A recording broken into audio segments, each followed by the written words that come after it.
If you wrote this life as a movie, no studio would buy it. Too unrealistic, too excessive, too impossible. Because how does one man live three completely different lives and dominate every single one? Sports, Hollywood, politics. Not just participate, dominate. Arnold Schwarzenegger wasn't just successful, he became a symbol.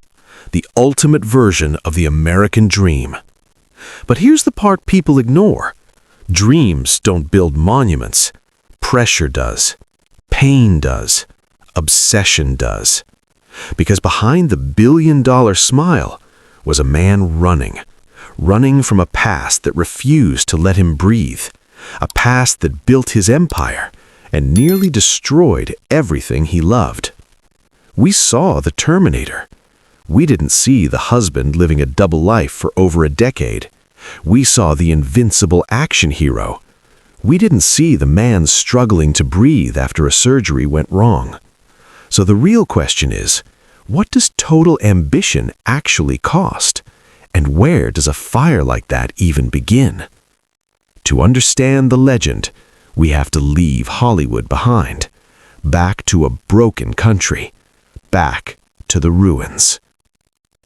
Arnold Schwarzenegger was born in 1947 in a small Austrian village called Thal. But this wasn't a peaceful childhood. This was post-war Europe, defeated, occupied, emotionally bankrupt.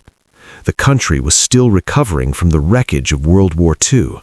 And inside his home, things weren't much better. No electricity, no central heating, no plumbing. Water came from a well, even in winter. But the cold wasn't the hardest part. His father was. Gustav Schwarzenegger, police chief, strict, unforgiving.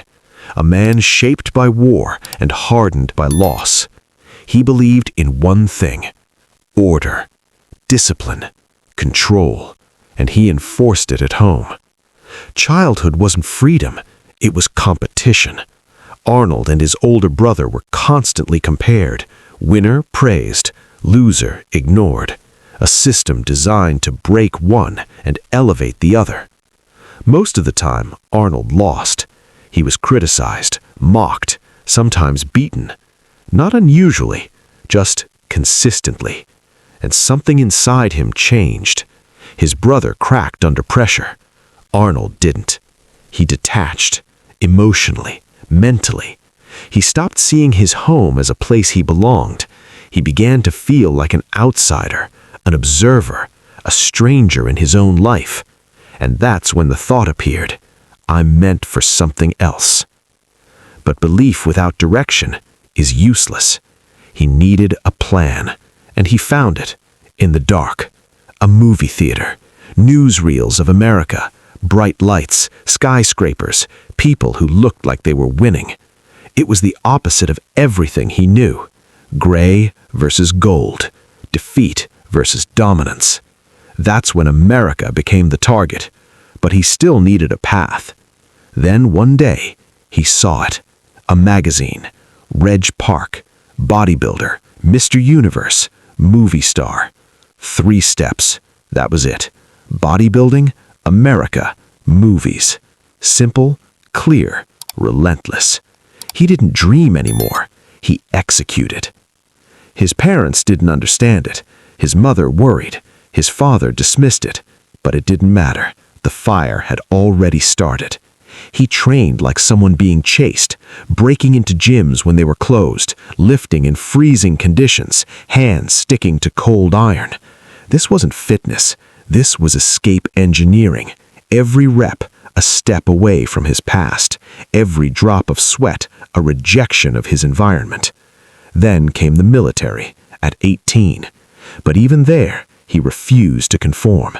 He abandoned his post to compete in a bodybuilding contest. No gear, no preparation, just belief.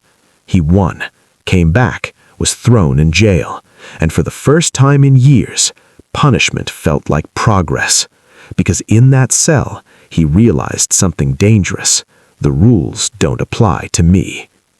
1968, America, the dream. But dreams don't welcome you, they test you. At his first competition, he lost, badly. Smaller competitors beat him, sharper, more defined. And for the first time in years, he felt doubt. But instead of quitting, he recalculated, moved to California. Gold's Gym became his battlefield. He didn't train, he rebuilt himself, attacked weaknesses, perfected details, turned his body into a weapon. But here's what separated him. It wasn't just physical, it was psychological. He got inside people's heads, befriended competitors, then broke their confidence, planting doubt, slowly, strategically. He didn't just want to win, he wanted them to know they couldn't. By the mid-70s, he had conquered bodybuilding, multiple Mr. Olympia titles, global recognition. But that was never the end goal. That was step one. Because Arnold wasn't chasing trophies, he was building leverage. While others spent money, he invested. Construction businesses, real estate, mail-order fitness. By his early 20s, he was already a millionaire, before Hollywood, before fame, before the world even knew his name. Then came the next battlefield, Hollywood, and they laughed. Accent too thick, name too long, body too strange. You'll never be a leading man. They offered him roles as villains, background characters, caricatures. But Arnold saw something they didn't. His weaknesses were his advantage. If he was different, he'd become unforgettable. The Terminator changed everything. Minimal dialogue, maximum presence. Cold, mechanical, unstoppable. His accent? Perfect. His stiffness? Perfect. His identity? Finally aligned with his image.